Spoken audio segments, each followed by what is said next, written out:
Hi everyone, welcome back to my YouTube channel. तो कैसे हैं आप सब लोग? आई होप आप सब अच्छे होंगे। तो आज की इस वीडियो में हम डिस्कस करेंगे एक मोस्ट इम्पोर्टेंट थ्योरी हमारी रहेगी बुद्धि का सिद्धांत, जिसका नाम है समूह कारक सिद्धांत, या जिसको हम ग्रुप फैक्टर थ्योरी भी बोलते हैं। तो चलिए वीडियो को स्टार्ट करते हैं। मोस्ट इम्पोर्टेंट थ्योरी हमारी रहेगी। यहाँ से क्या होता है कि डिटेल में क्वेश्चन पूछा जाता है। पहले यहाँ से सिर्फ नाम इसका पूछा जाता था, लेकिन अब इसमें डिटेल में क्वेश्चन पूछा जा रहा है। हर साल पेपर का जो लेवल है वो इंक्रीज होता जा रहा है, इस वजह से तो हमें इसको डिटेल में डिस्कशन करना पड़ेगा। तो चलिए वीडियो को स्टार्ट करते हैं। तो सबसे पहला क्वेश्चन यही बनता है जो हमें याद रखना है कि जो समूह कारक सिद्धांत वो किसने दिया था, तो वो दिया था थर्स्टन ने। 1938 में थर्स्टन ने जो है समूह कारक सिद्धांत या फिर ग्रुप फैक्टर थ्योरी जो थी वो दी थी। तो ये हमें पहला क्वेश्चन हमारा बनता है यहाँ से, इसको हमें ध्यान रखना है। तो नेक्स्ट हम देखेंगे कि जो थर्स्टन है उसने इसके बारे में क्या क्या यहाँ पे डिस्कशन किया था। तो इस सिद्धांत में उसने कहा था कि जो मेंटल क्षमताओं का एक सामान्य प्रधान कारक होता है, यानी हमारे अंदर जो होती है वो प्राइमरी मेंटल एबिलिटी जो होती है, उन सबके ऊपर एक कॉमन फैक्टर होता है उसका, जो सभी मानसिक क्षमताओं को, जो मेंटल एबिलिटीज है उनको एक साथ बांध करके वो रखता है और वो एक साथ काम करती हैं। और उसी कारक को उसने नाम दिया था प्राइमरी कॉमन फैक्टर। और ये एक जैसी मानसिक क्रियाएं जो होती हैं वो दूसरी प्रकार की मानसिक क्षमताओं से क्या होती हैं, डिफरेंट होती हैं, भिन्न होती हैं। और इन सभी क्रियाओं को, इन सभी मानसिक प्रधान जो कारक होते हैं उनको एक ही, इनका कारक एक ही रहेगा। जो सभी मेंटल एबिलिटीज होती है तो उनका कॉमन फैक्टर होता है, एक ही होता है वो कॉमन फैक्टर। हमारी एबिलिटीज अलग अलग हो सकती हैं, लेकिन उन सब के ऊपर जो फैक्टर काम करेगा वो कॉमन होता है, एक ही फैक्टर उनके ऊपर रहता है और वही आपस में संबंधित होता है और एक समूह बनाता है, समूह का निर्माण करता है। इसी वजह से जो हमारी मेंटल एबिलिटीज होती हैं, जो प्राइमरी मेंटल एबिलिटीज होती हैं, वो सारी क्या करती हैं, ग्रुप में काम करती हैं। इसीलिए इसने क्या किया था, अपने सिद्धांत का नाम यही रखा था ग्रुप फैक्टर थ्योरी। यानी जो फैक्टर रहेंगे हमारे अलग अलग मेंटल एबिलिटीज के, वो एक ग्रुप में रह करके काम करते हैं और उन सबके ऊपर एक कॉमन जो है फैक्टर होता है, प्रधान कारक होता है, जिसके अकॉर्डिंग जो इंसान होता है, जो व्यक्ति होता है, उसकी पर्सनैलिटी का निर्माण होता है, उसके अकॉर्डिंग ही वो अपने लाइफ में काम करता है। और यहाँ पे ये हमें ध्यान रखना है कि ये जो समूह फैक्टर थ्योरी है उसको हम क्या बोल सकते हैं, प्राइमरी कॉमन फैक्टर या फिर प्राथमिक मानसिक क्षमताओं के सिद्धांत के नाम से भी इसको जाना जाता है। जो प्राइमरी मेंटल एबिलिटीज है उसके सिद्धांत के नाम से इसको जाना जाता है, ये भी हमें ध्यान रखना है। इम्पोर्टेंट है, यहाँ से पूछा हुआ है, एच टेट में यहाँ से पूछा हुआ क्वेश्चन है, तो इम्पोर्टेंट रहेगा, ध्यान रखना है। नेक्स्ट इसने क्या बताया कि स्पीयरमैन ने जो दो फैक्टर दिए थे, जी फैक्टर और एस फैक्टर, इसने क्या किया था, द्विकारक सिद्धांत दिया था बुद्धि का। इसने क्या किया, उसको जी फैक्टर को नहीं माना। उसने क्या कहा कि बुद्धि का सिर्फ एक ही फैक्टर होता है, जिसको उसने एस कारक या फिर एस फैक्टर नाम दिया था। एस फैक्टर को ही इसने माना था कि कोई भी इंसान है उसके अंदर बुद्धि का सिर्फ एक ही फैक्टर काम करता है, और जो वो होता है हमारा स्पेसिफिक फैक्टर।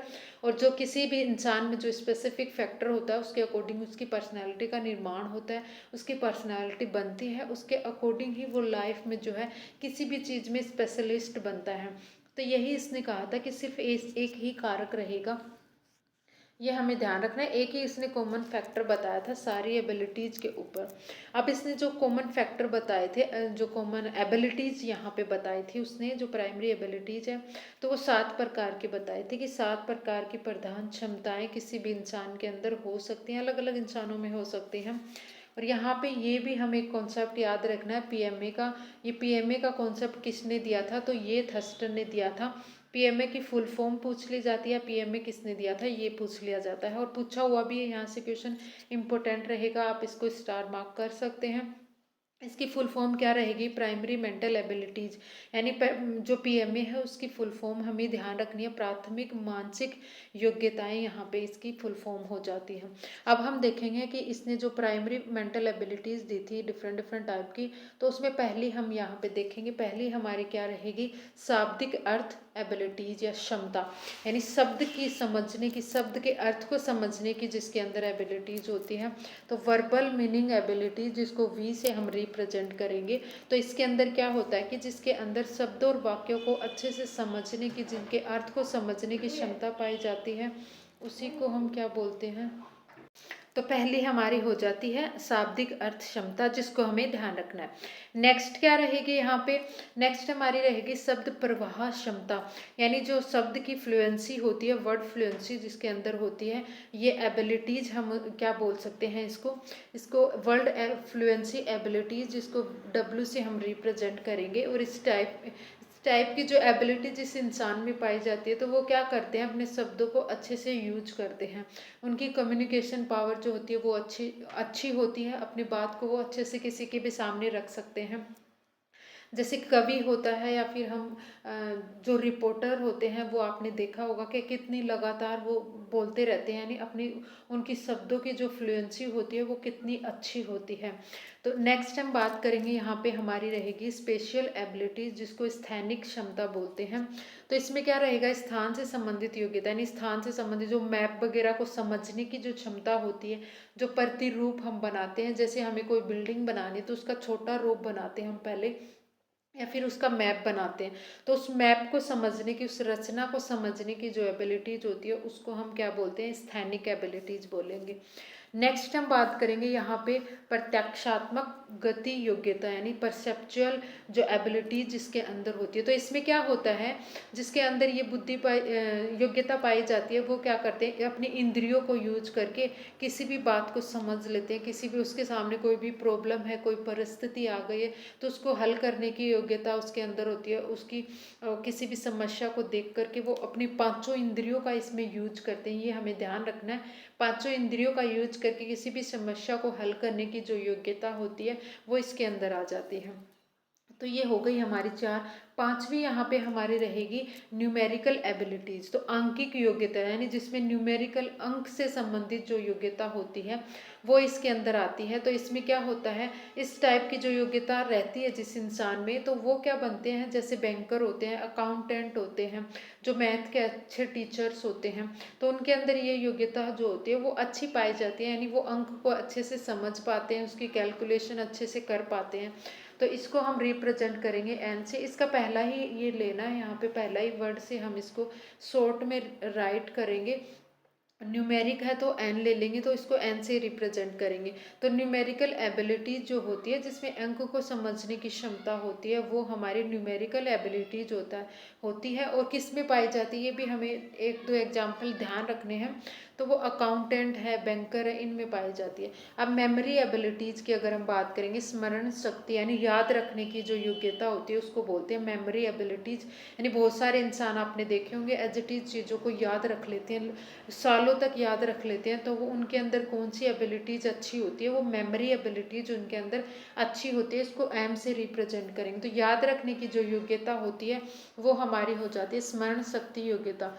नेक्स्ट यहाँ पे रहेगी रीजनिंग एबिलिटीज, यानी कि यहाँ पे तर्क शक्ति योग्यता, इसको हम आर से रिप्रेजेंट करेंगे। तो इसमें क्या आएगा, तर्क लगाने की जो योग्यता होती है, आपने देखा होगा बहुत सारे इंसान एक ही प्रॉब्लम के लिए अलग अलग तर्क दे देते हैं, अलग अलग रीजन बता देते हैं, अलग अलग तरीके से उसको सोल्व करते हैं। तो उनके अंदर जो रीजनिंग की एबिलिटी होती है ना, वो अच्छी होती है। तो जो रीजनिंग या फिर हम बोल सकते हैं जो अलग अलग तर्क देने की जो योग्यता होती है ना, उसको हम क्या बोलते हैं, रीजनिंग एबिलिटीज बोलते हैं। रीजनिंग एबिलिटी जो इस इंसान के अंदर पाई जाती है, तो वो क्या कर सकता है, वो अच्छे तर्क दे सकता है। मैथ के टीचर में ये पाई जाती है क्वालिटी। रीजनिंग जो पढ़ाते हैं या फिर जो साइंटिस्ट वगैरह जो होते हैं ना, उनके अंदर होती है। वो क्या करते हैं, कोई भी डिस्कवरी करते हैं तो उसके लिए वो अलग अलग रीजन उसके बारे में पता करते हैं, उसके अलग अलग तर्क देते हैं। वो कोई भी काम अगर करेगा तो उसके पीछे कोई रीजन रहेगा, वो एक्सप्लेन करेगा उसको तर्क दे करके कि ये जो डिस्कवरी करी है हमने, ये जो चीज़ें खोजी हैं, तो उसका पीछे का कारण ये है। तो वो तर्क देते हैं, उनकी बातें जो होती हैं ना, वो तर्क से रिलेटेड होती हैं, तो वो सही होती हैं, वो अपनी बातों को प्रूव कर सकते हैं। तो ये थे हमारी 7 प्रकार के प्रधान कारक जो थर्स्टन ने दिए थे। इनके नाम याद रखने हैं, तो इनको हम कैसे याद रख सकते हैं, तो इनके जो पहले पहले वर्ड है वो उठा करके हम इसको क्या कर सकते हैं, एक ट्रिक बनाकर याद कर सकते हैं। जैसे SPNVWMR, यहाँ पे इस तरह से इनको लिख करके हम याद कर सकते हैं, SPNVWMR। तो एस से क्या हो जाएगा, स्थैनिक, P से क्या हो जाएगा, जो परसेप्चुअल थी, N से न्यूमेरिक है, V से वर्बल हो जाएगी, W से वर्ड फ्लुएंसी वाली आ जाएगी, M से मेमोरी एबिलिटीज आ जाएगी, और जो R से है रीजनिंग एबिलिटी आ जाएगी। तो इस तरह से एक छोटा सा ट्रिक बना करके हम इसको याद भी रख सकते हैं। तो आज की वीडियो में इतना ही, मिलते हैं नेक्स्ट वीडियो में। आई होप आपको वीडियो पसंद आया होगा, आपका कॉन्सेप्ट क्लियर हुआ होगा। अगर वीडियो पसंद आया तो वीडियो को लाइक शेयर सब्सक्राइब जरूर करें। Thanks for watching my video.